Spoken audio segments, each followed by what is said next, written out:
அடுத்து 20 ஆண்டு காலத்துக்கு டிவிக்கு ஆட்சி தான் இருக்கும். இவிஎம் மிஷின் இருக்க வரைக்கும் டிவிக்கே தான் இருக்கும். நானே அக்ரி பண்ணிக்கிறேன். இவிஎம் மிஷின் இருந்தா டிவிக்கே தான் இருக்கும்.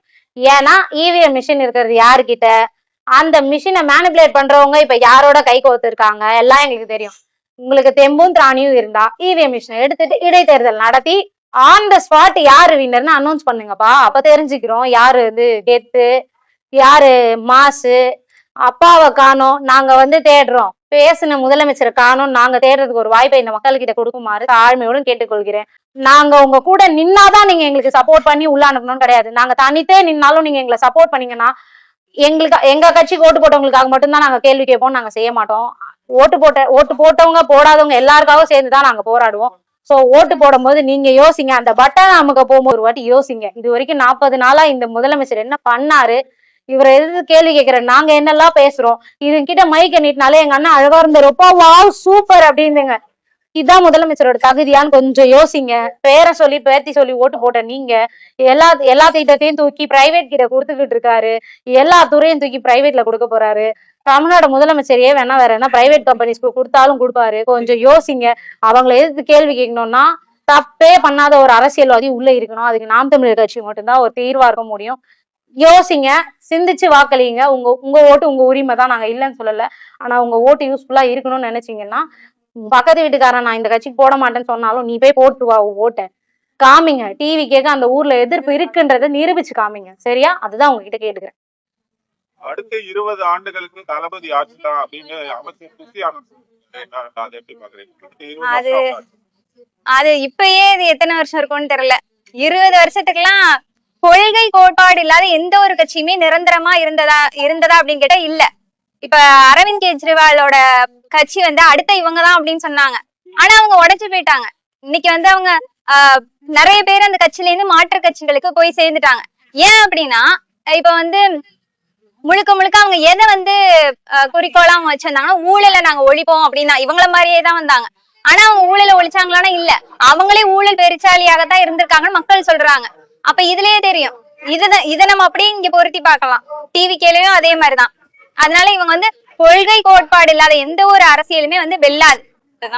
இப்ப 1 மாதம் ஆயிருக்கு. நம்ம இதுலயே பாக்கலாம் சட்ட ஒழுங்கு எந்த அளவுக்கு சீர்கேட்டு போய் கிடக்குன்னு. ஏன்னா தமிழ்நாடு முழுக்க ஒரு நாளைக்கு பல நூற்றுக்கணக்கான பாலியல் வன்கொடுமை குற்றங்கள் பதிவாகுது. அங்க கைது நடவடிக்கை இருக்குதா இல்லையா அது அடுத்த பட்சம். ஆனா இங்க குற்றங்கள் பதிவாகுது. சிங்கப்பெண் அதிரடி படை கொண்டு வந்தாங்க, அந்த திட்டத்தை கொண்டு வந்தாங்க, அதை செயல்படுத்தினாங்க. ஆனா இங்க எந்த குற்றமும் குறைஞ்ச மாதிரி தெரியலையே. ஒவ்வொரு இடத்துலயுமே பெண்களுக்கு எதிரான குற்றங்கள் நடந்துகிட்டே தான் இருக்குது.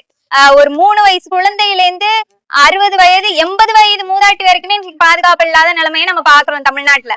அப்போ மாற்றம் வந்திருக்கா அப்படின்னா எந்த ஒரு திட்டத்திலுமே மாற்றம் இல்ல. விவசாயிகளுக்கு நாங்க குரல் கொடுப்போம், விவசாயத்தை மட்டும் விட்டுறாதீங்க அப்படின்னு சொல்லி படத்துல விஜய் அவர்கள் வசனம் பேசினாரு. ஆனா விவசாயத்தை எந்த அளவுக்கு காப்பாத்தினாரு? இன்னைக்கு கூட காவேரிக்கு நடுவர் மன்றம் அமைக்கணும் அப்படின்னு சொல்லியிருக்காங்க. இதுக்கு முன்னாடி என்னெல்லாம் செஞ்சாங்களோ காவேரி நடுவர் மன்றம் ஏற்கனவே அமைச்சிருந்தாங்க. ஆனா அதுலயுமே எந்த ஒரு மாற்றமே வரல. தீர்ப்பு சரியா நமக்கானதா இல்ல.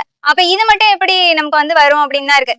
இன்னொன்னு விவசாயிகளுக்கு இன்னைக்கு 1 லட்சம் நெல் மூட்டைகள் அழுகி போயிருக்கு. சமீபத்துல ஒரு செய்தி. அதுல அதுக்கு இதுக்கு முன்னாடி திராவிட கட்சிகள் அதுக்கு சரியான சேமிப்பு கிடங்கு வைக்கல. அதுதான் குற்றம். அப்ப அதுக்கான முன்னேற்பாடுகள் எடுத்தாங்களா டிவிக்குன்னா இல்ல, எதையும் ஒன்றுமே செய்யல. கடன் தள்ளுபடியில வாக்குறுதி கொடுத்தப்ப ஒண்ணு சொன்னாங்க, அதுக்கு பிறகு இப்போ ஒண்ணு சொல்லியிருக்காங்க. இப்படி மாற்றம் அப்படின்னு சொன்னா இதுலதான் மாற்றம் நடந்திருக்கு. வாக்குறுதி ஒன்னா இருக்கு, இன்னைக்கு செயல்படுத்துறது ஒன்னா இருக்கு. அப்போ இந்த மாதிரி நடந்துகிட்டு இருக்குது. இன்னொன்னு என்னன்னா எதிர்கட்சிகள்லாம் கேள்வி கேட்கறாங்க சட்டமன்றத்துல. யாரு அப்படின்னா சட்ட ஒழுங்கை பற்றி முதல்வர் அவரை எதிர்த்து கேள்வி கேட்கறாங்க. ஆனா முதல்வர் அவர்கள் என்ன செய்யறாருன்னா அதை பற்றி வாயே திறக்கல, அதை பற்றி அவர் பேசல. முழுக்க முழுக்க திரை வசனங்களை பேசிட்டு இருக்காரு. எப்படி பேசினா ரீல்ஸ் ட்ரெண்டிங் ஆகும், எப்படி பண்ணா ரீல்ஸ்ல ஜென்சி போய் சேரும், எத்தனை பேர் அது ட்ரெண்டிங் ஆக்கலாம் அப்படின்னு தான் இவங்க போறாங்களே தவிர மக்கள் பிரச்சனையை பற்றி அவங்க துளி கூட சிந்திக்கல அப்படிதான் சொல்லணும். இன்னொன்னு என்ன அப்படின்னா செங்கோட்டையன் அவர்கள் சொல்லியிருக்காங்க, அந்த ஐடி கார்டுல மாணவர் அணிந்திருக்கக்கூடிய அந்த அடையாள அட்டையில சாதி அடையாளமும் சேர்க்கப்படும் அப்படிங்கிறாங்க. பிறப்புக்கும் எல்லா உயிருக்கும் அப்படின்னு சொல்றாங்க. அவங்களோட உறுப்பினர் அட்டையில கூட அந்த இது இருக்கு. ஆனா அது அவங்க சாதியை ஒழிக்கிறாங்களா அப்படின்னா மீண்டும் அந்த சாதியை வளர்க்கதான் பாக்குறாங்க. அந்த மாதிரி நிறைய விடயங்களை நம்ம பார்க்கலாம். இப்ப வந்து உட்கட்சியிலேயே வந்து இப்ப பிரச்சனை போயிட்டு இருக்குது. அமைச்சர் கீர்த்தனாவும் அமைச்சர் மகேஸ்வரியும் ஏன் என் பேர் முன்னாடி வரல, ஏன் என் பேர் பின்னாடி வரலன்னு மக்கள் பிரச்சனையை பத்தி இவங்க துளி கூட சிந்திக்கல. 20 வருஷத்துக்கு வந்து டிவிக்கு ஆட்சி தான் இருக்கும் அப்படின்னு அது வந்து கற்பனை உலகம்னு ஒண்ணு இருக்கு சரிங்களா. அது அவங்களுக்கு மட்டும்தான் அது பொருந்தும். எதிர்கட்சியே இல்லாத ஆட்சி வேணுமா? இல்ல எனக்கு புரியலடா. எப்பா நார்த் கொரியான்னு ஒரு நாடு இருக்கு, அங்க இப்படிதான் சர்வாதிகார ஆட்சி தான் அது. அதுக்கு பேர் சர்வாதிகாரம்னா அப்ப எதிர்கட்சியே இல்லாத ஆட்சி வரணும்னா அப்ப நீங்க யாரு?